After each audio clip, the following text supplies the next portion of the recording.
¿Por qué constituyen un genocidio las acciones de Israel en la Franja de Gaza y en Cisjordania? ¿Quién provocó esta situación? ¿Fueron los árabes o Israel? En este informe vamos a tratar de resolver estas preguntas con testimonios de expertos en el tema. La condena es al Estado de Israel. La condena es al Estado de Israel, porque es el Estado de Israel como expresión de la concepción sionista del Estado de Israel, el que es responsable por todas las matanzas que se vienen produciendo desde antes de la constitución del Estado de Israel, pero obviamente desde el punto de vista penal después de la constitución del Estado de Israel, y tenemos después de la guerra del 48 masacres generalizadas.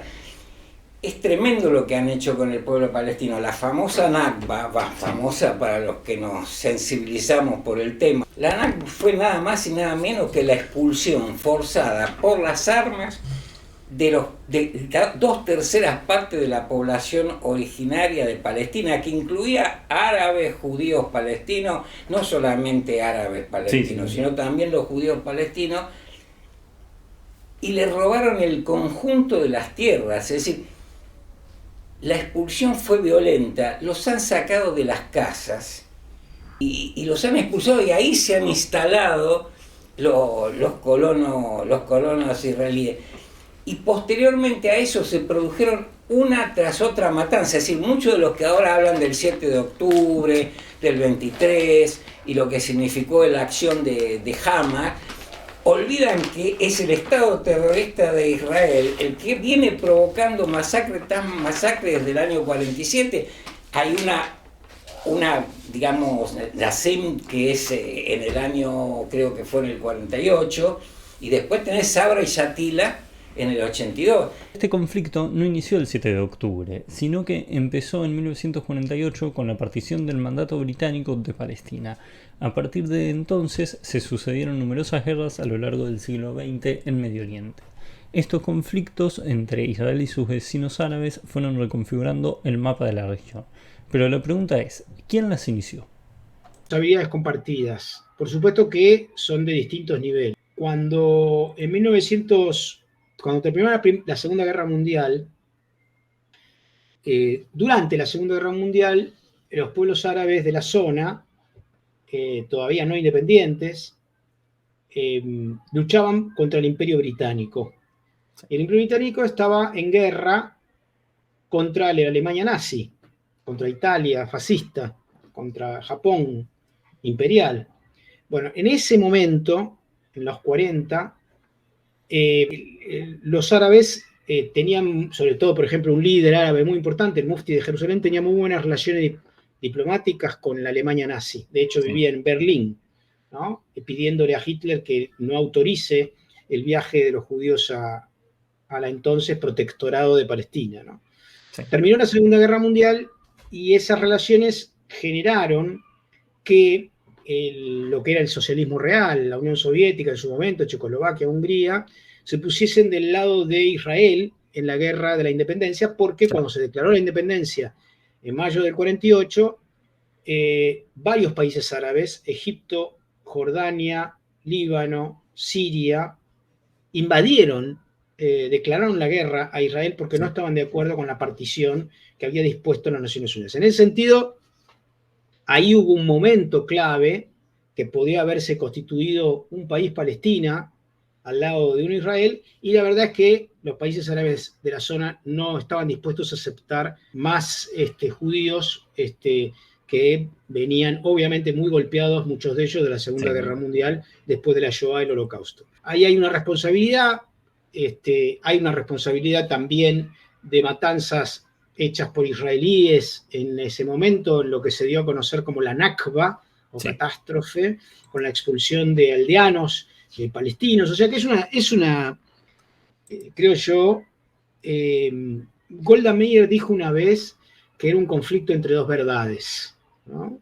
Más allá de las críticas que se le puede hacer, por supuesto, y que deben hacerse, creo que hay responsabilidades compartidas en el inicio del conflicto. Ahora, la responsabilidad mayor de hoy es de Israel porque es mucho más poderoso, y las responsabilidades siempre caen con más fuerza sobre aquellos que tienen más capacidad para resolver los problemas. Israel tiene más capacidad para resolverlos y sin embargo se niega a resolverlos y más aún comete un genocidio como el cometió en Gaza en los últimos 2 años.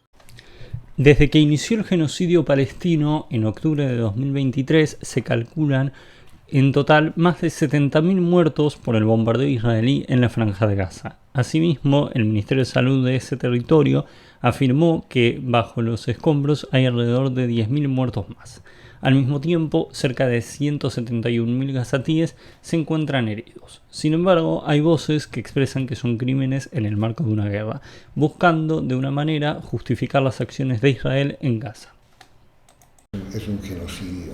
Es decir, mira, cuando tú analizas los antecedentes de la incursión de Hamas al territorio de Israel fuera de la Franja de Gaza y te das cuenta que el general jefe de la inteligencia egipcia llamó 13 días antes a Netanyahu para advertirle que por el movimiento que veían de fuerzas de Hamas en la franja ellos sospechaban que iba a haber una operación de gran envergadura.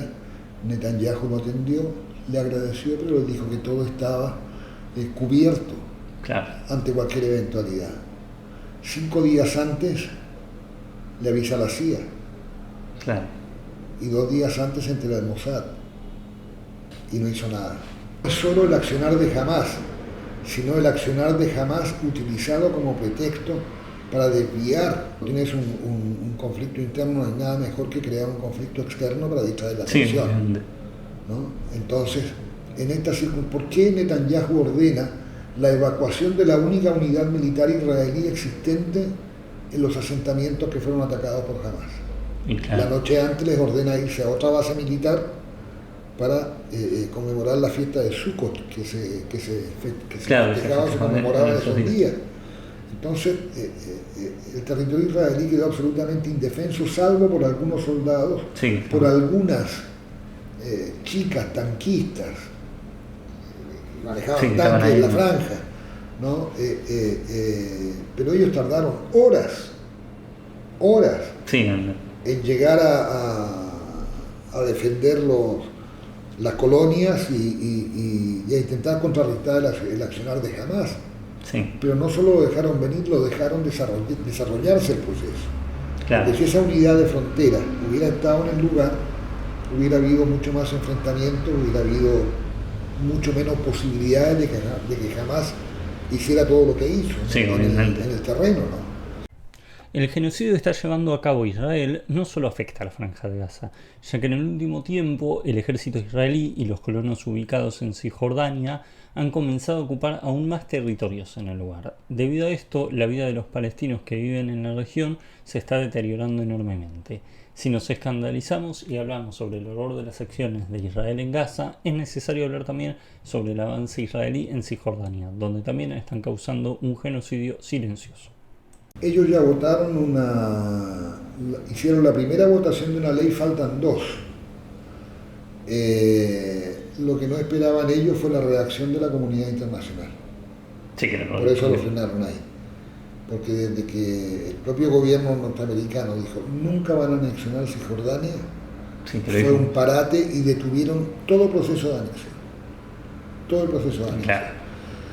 Entonces, lo que tenemos son hordas de colonos cebados, de colonos que realmente realizan actos de terrorismo en la ribera occidental, en Cisjordania y en Jerusalén Oriental.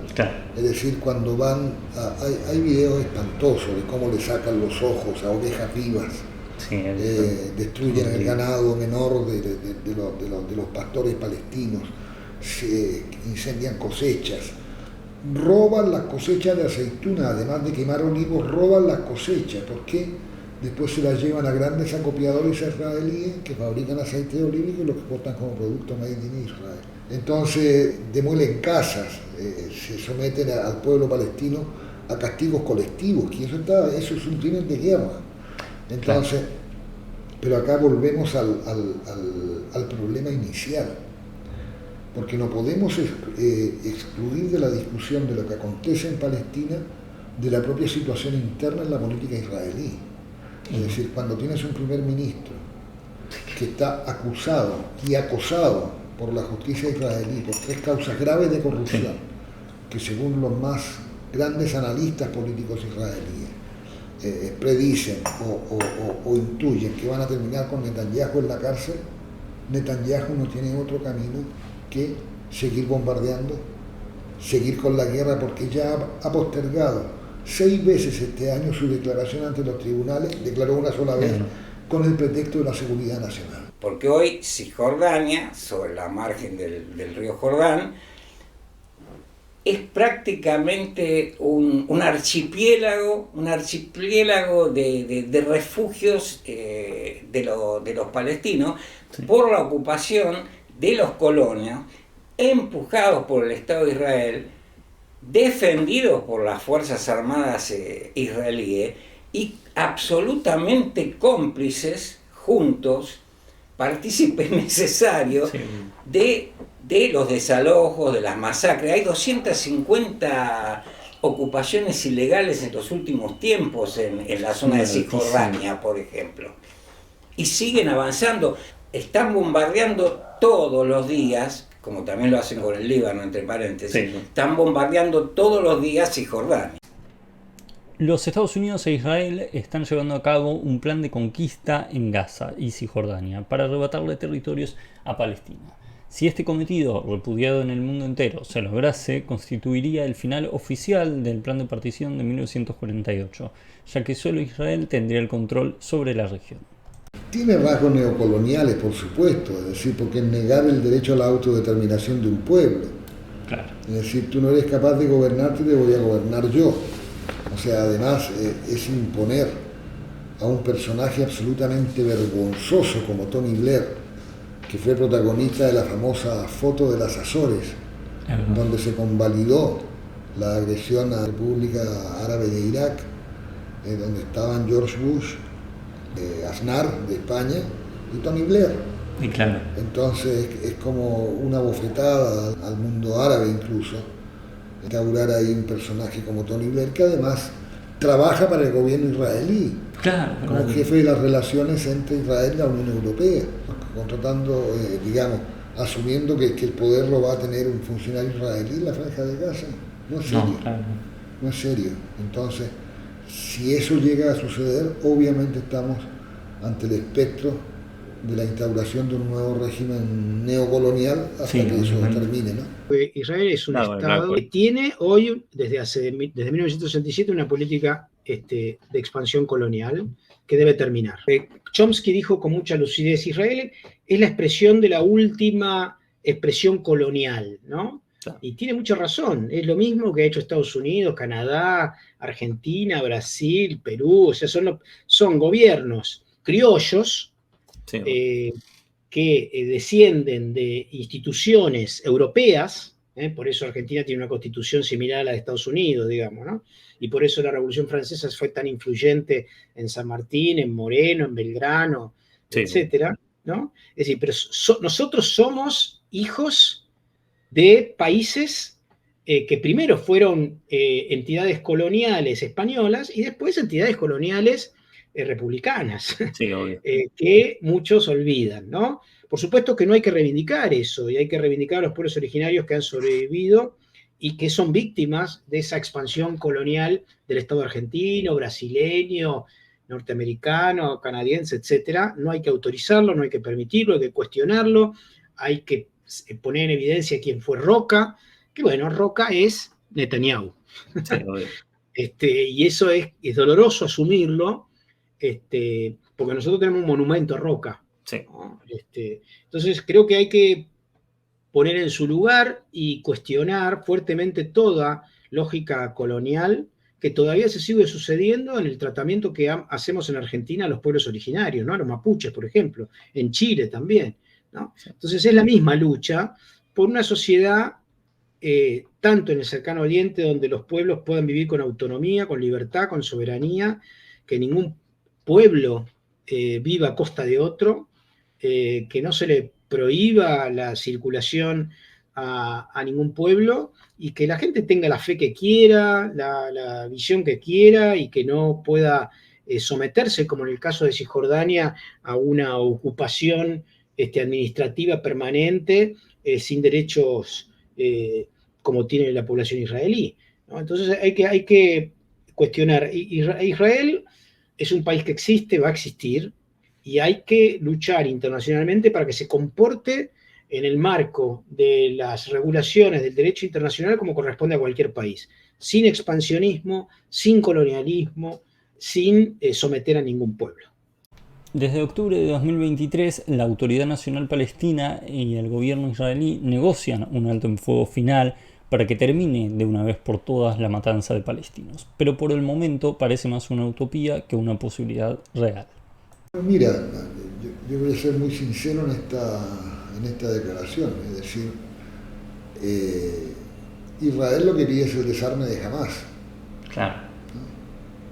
Pero el gobierno palestino, de la Autoridad Nacional Palestina, también hace mucho tiempo que viene pidiendo el desarme de Hamás. Claro. Es decir, ¿por qué? Se han desarrollado negociaciones dentro de todos los partidos palestinos, incluso en China, auspiciada por el presidente Xi Jinping, que recibía a todas las facciones palestinas, incluidas Hamás y la Yihad Islámica. Es decir, la OLP más Hamás y la Yihad Islámica, que no pertenecen a la OLP. Entonces la idea es generar un movimiento nacional unificado, de tal manera que Palestina pueda tener una sola voz ante el concierto de las naciones, ante el mundo. Es lo más inteligente, porque una de las excusas de Netanyahu para negarse a negociar es que no tenemos con quién hablar, porque allá está la autoridad palestina y acá está Hamás.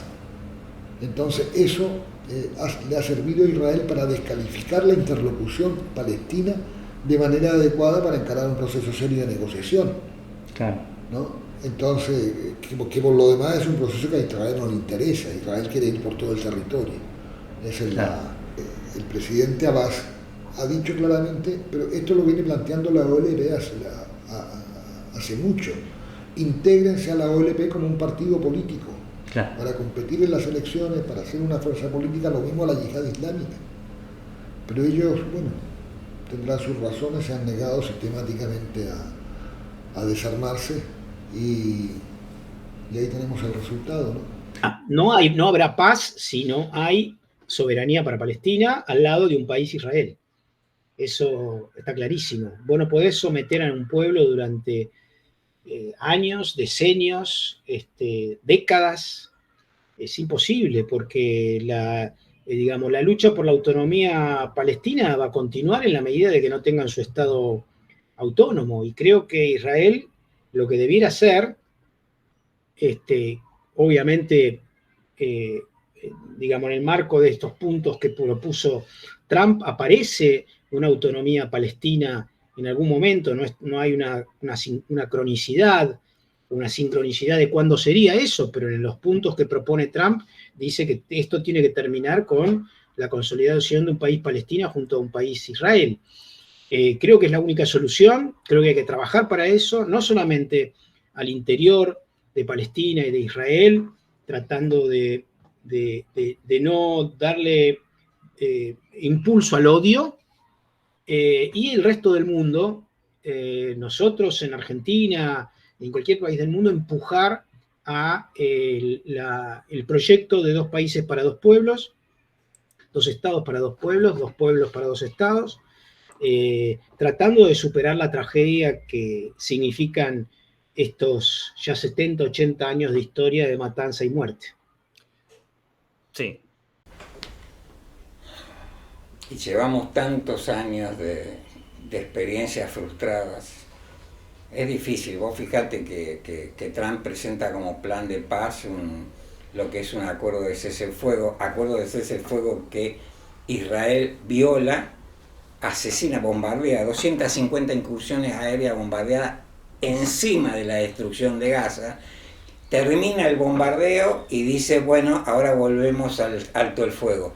Es de un cinismo, es realmente indignante, pero bueno, no se reflexiona en esos términos. Yo creo que sí, que es posible, que indudablemente va a llegar, pero creo que está lejos. Del mismo modo, sectores de la sociedad israelí y sectores de la sociedad palestina tratan de recomponer sus frágiles relaciones. Esto se ve dificultado por Netanyahu y su gobierno.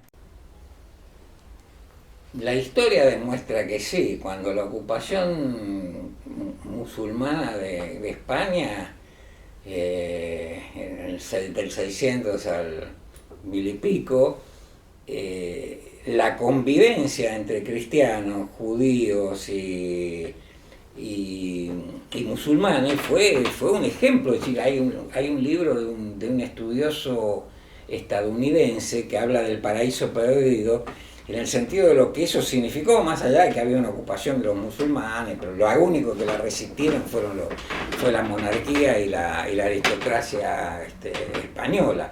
Pero por otra parte, Palestina originalmente estaba compuesta por palestinos musulmanes, cristianos y judíos, y fundamentalmente musulmanes y judíos, porque son los originarios. Sí. Mirá, hay algunos que sí, otros que no. Los que yo conozco, obviamente, no solamente están dispuestos, sino que quieren y trabajan para eso.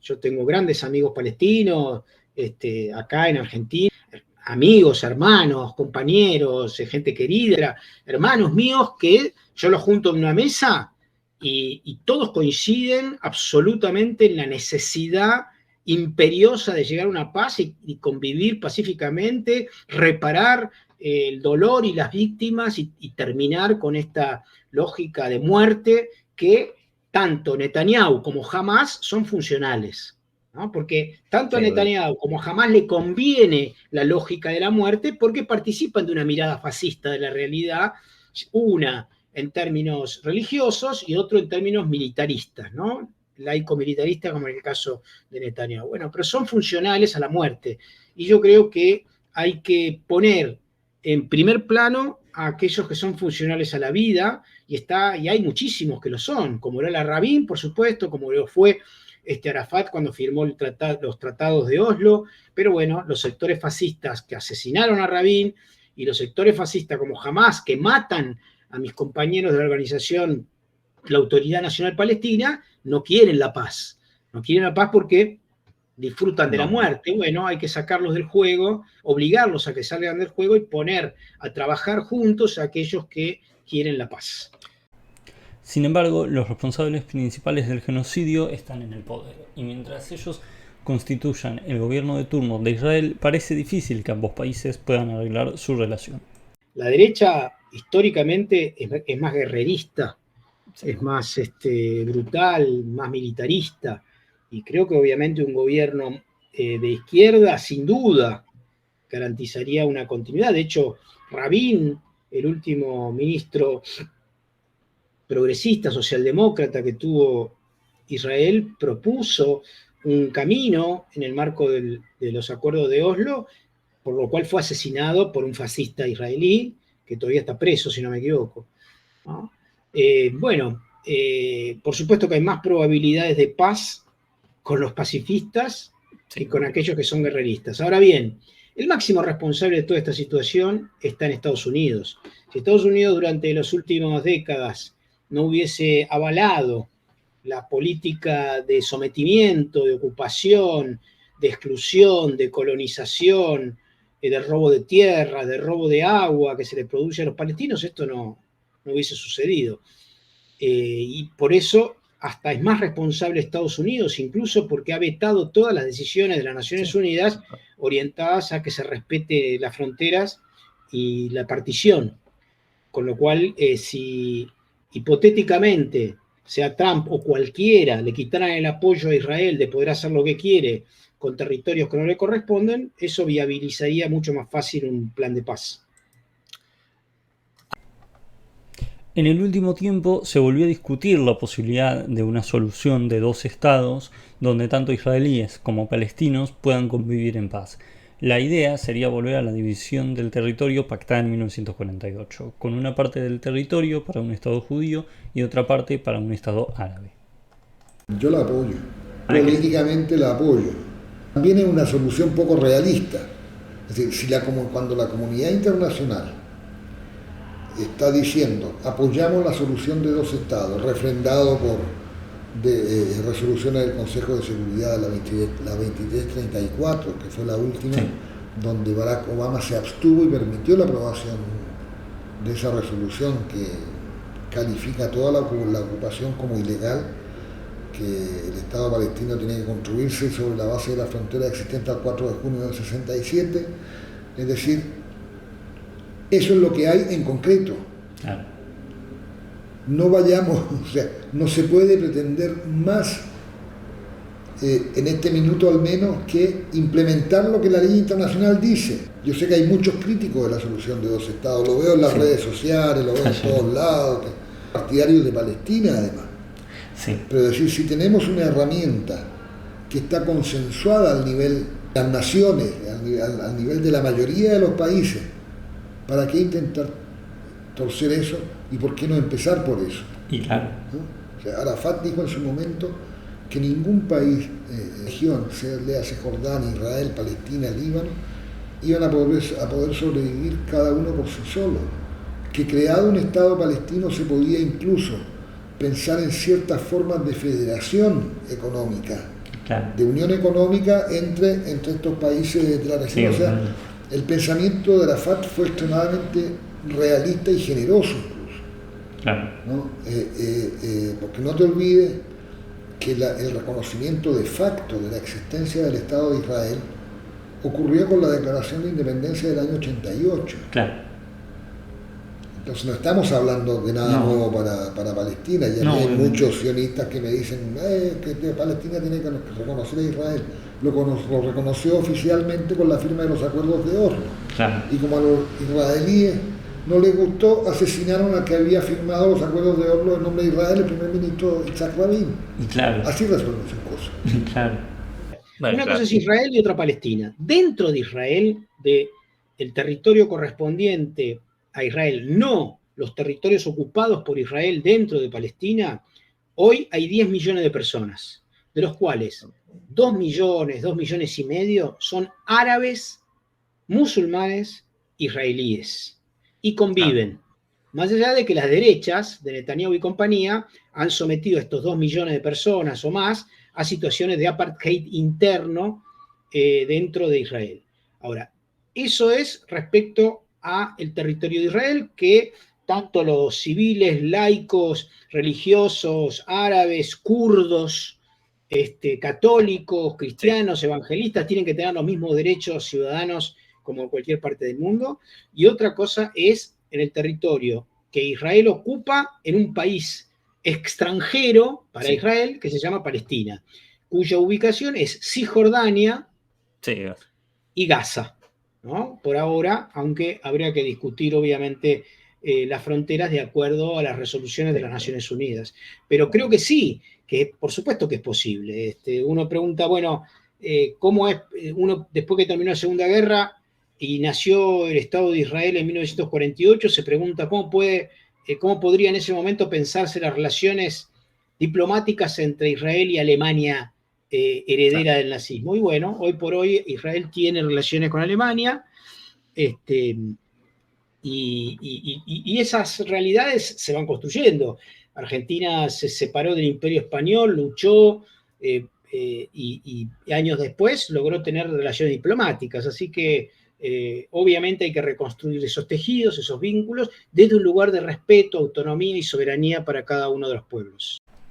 A poco más de 2 años desde que Israel comenzó a bombardear indiscriminadamente la Franja de Gaza, llevando a cabo un genocidio que no se veía hacía décadas en el mundo, la situación en la región ha empeorado enormemente.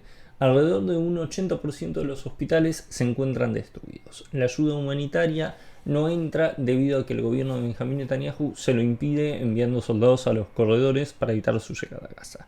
La esperanza de vida se deteriora semana tras semana. Las Naciones Unidas declararon la hambruna, entre otras tragedias desde el plano humano. Además, podemos mencionar que el índice de desarrollo humano cayó un 83%, retrocediendo 70 años. La educación sobrevive en medio de los escombros, y alrededor de 300 sitios históricos y culturales fueron bombardeados adrede por Israel, en un intento de borrar la historia palestina. Estos datos se suman al genocidio humano que sigue creciendo día tras día en Gaza y ahora también en Cisjordania, región que el gobierno israelí pretende anexionar a su territorio.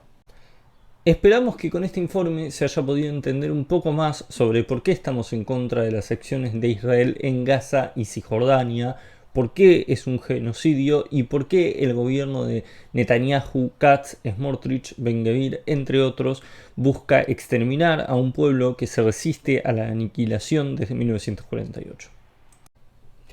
Desde acá me van a tener siempre expresando mi repudio al genocidio palestino, mi acompañamiento a la lucha por una Palestina libre y por el fin del colonialismo de Israel en Medio Oriente.